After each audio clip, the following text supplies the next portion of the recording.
दोस्तों भाइयों, आज हर बीमारी से बचने के लिए कोई बीमारी नहीं पकड़ना, हर बीमारी से बचना, इसका एक बैलेंस बता रहा हूँ। हमेशा इसे इस्तेमाल करो, हर बीमारी से बच के रहेंगे। ये रहे काले काले अंगूर।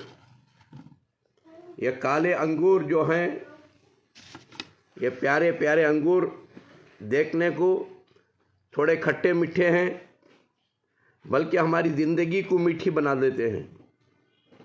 ये अंगूर हर दिन थोड़ा सिंधा नमक डालकर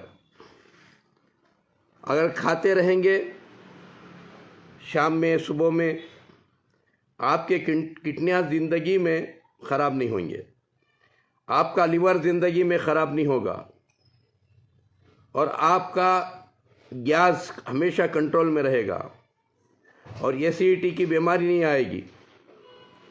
ऐसे कईयों बीमारियों से बच जाएंगे ये काले अंगूर मेरे दोस्तों भाइयों, क्योंकि शैतान हमारा खुला दुश्मन है, सेहतमंद होने की चीज़ें इस्तेमाल करने नहीं देता।